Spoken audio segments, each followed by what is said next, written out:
नमस्कार, स्वागत है आपका खबर एक मिनट में। इससे पहले की खबरों के सिलसिले को आगे बढ़ाएं, एक बड़ी खबर सुहास एलवाई को लेकर। सुहास एलवाई गौतम बुद्ध नगर के डीएम, उन्हें अर्जुन अवार्ड मिलेगा। 35 खिलाड़ियों के नामों का ऐलान हुआ है। टोक्यो पैरालंपिक में जीता था उन्होंने सिल्वर मेडल। पैरा बैडमिंटन खिलाड़ी हैं सुहास एलवाई। अर्जुन अवार्ड से सम्मानित होने वाले पहले आईएएस अधिकारी हैं सुहास एलवाई। गौतम बुद्ध नगर के डीएम हैं सुहास एलवाई। शिखर धवन को भी अर्जुन अवार्ड से सम्मानित किया जाएगा। तो बड़ी खबर इस वक्त गौतम बुद्ध नगर के लिए कह सकते हैं कि नोएडा गौतम बुद्ध नगर के डीएम सुहास एलवाई, जिन्हें अर्जुन अवार्ड के लिए उनका नाम आगे बढ़ाया गया था, उस नाम पर मुहर लग गई है। सिलेक्ट हुआ है ये नाम और गौतम बुद्ध नगर के डीएम सुहास एलवाई को अर्जुन अवार्ड से सम्मानित किया जाएगा। हाल ही में टोक्यो में पैरालंपिक बैडमिंटन के दौरान उन्होंने सिल्वर मेडल जीता और देश को गर्व का एक मौका दिया।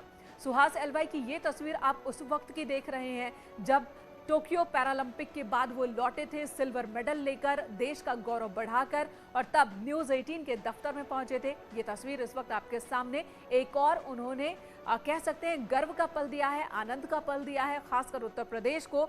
अर्जुन अवार्ड पाने वाले पहले आईएएस अधिकारी सुहास एलवाई, और इस वक्त सुहास एलवाई खुद हमारे साथ फोन लाइन पर मौजूद हैं। सुहास एलवाई जी, बहुत बहुत स्वागत है आपका न्यूज़ 18 पर, और बधाई भी साथ में।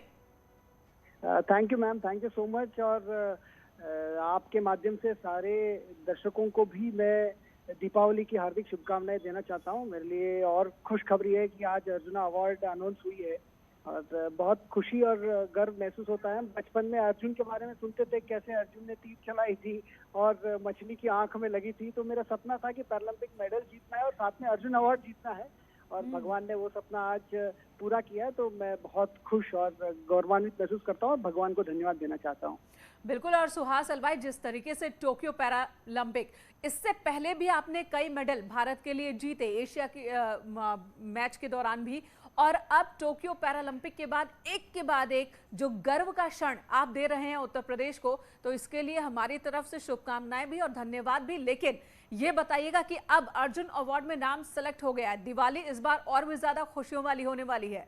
आपने बिल्कुल सही कहा। एक्चुअली होता क्या था है कि पिछले साल भी या उससे पहले जब टूर्नामेंट अगर नजदीक होती थी, हम लोग दिवाली में हम मिठाई वगैरह नहीं खाते थे, और क्योंकि डाइटिंग और बहुत स्ट्रिक्ट एक तरह से ये सारे चीज फॉलो करनी पड़ती थी। तो इस बार दिवाली में बिल्कुल खुल के हम मनाएंगे भी, और इस बार होपफुली मिठाई भी अच्छे खाएंगे और खुशी से मनाएंगे। बिल्कुल। और अगला लक्ष्य अब क्या, ये सवाल इस वक्त तो लाजमी है कि अगला लक्ष्य क्या। जिस तरीके से आपकी धर्मपत्नी भी पहले परेशान रहा करती थी कि ये ज्यादातर वक्त तो प्रैक्टिस को ही देते हैं, अब उनकी वो नाराजगी तो खत्म हो चुकी है। अगले लक्ष्य को लेकर भी कोई बातचीत होती है क्या? मैम, अभी तो हम यही लक्ष्य लेके चल रहे हैं कि परिवार को कुछ समय दिया जाए, क्योंकि पिछले कुछ सालों में काम और बैडमिंटन के बीच में हम बहुत समय दिए थे। तो अभी तो फैमिली के साथ टाइम बिता रहे हैं, और बाकी तो है ही, जो प्रशासनिक जिम्मेदारी है वो निभा रहे हैं। बाकी बहुत ज्यादा सोचा नहीं है।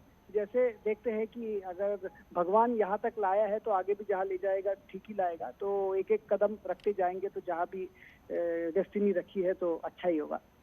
सुहास जी, एक आईएएस अधिकारी का जो वक्त होता है, बहुत ही एक वक्त के बहुत मायने होते हैं और बहुत ही टाइट शेड्यूल होता है, बहुत सारे काम की जिम्मेदारियां होती है एक आईएएस अधिकारी के कंधों पर, और इस बीच आप प्रैक्टिस के लिए कैसे वक्त निकाल लेते हैं, मैनेज कैसे करते हैं, ये एक सवाल तो है। मैम, हम जो चीज हमें पसंद होती है उसके लिए हम सब लोग समय तो निकाल ही देते हैं। कोई फिल्म देखता है, कोई गाना सुनता है, कोई यूट्यूब देखते हैं, अलग अलग लोग अलग अलग चीजें करते हैं। तो मुझे बैडमिंटन एक स्पिरिचुअल एक्सपीरियंस है, क्योंकि हम जब कोर्ट के अंदर रहते हैं, हम पास्ट में क्या हुआ है या फ्यूचर में क्या होगा वो सब नहीं सोचते हैं। तो उसी मोमेंट में, उसी वर्तमान में जीते हुए वो कुछ पल बिताते हैं, वो मुझे बहुत खुशी देती है। इवन दो पसीना आता है, बट हमें लगता है कि वो जो भी 1 घंटा 2 घंटा हम वहाँ कोर्ट में बिताते हैं, मुझे अच्छा लगता है। तो मैं यही कहना चाहता हूँ सबको, जो भी खास तौर पे जो युवा है, जो सुन रहे होंगे, देख रहे होंगे, कि आप वो चीज चुनिएगा जो आपको खुशी देती है, उसको प्रोफेशनली करने की कोशिश करिए। कभी हार कभी जीत जिंदगी में लगी रहेगी, वो हमारे हाथ में नहीं रहता है। बिल्कुल, ये बात बहुत ही वाजिब कही है आपने।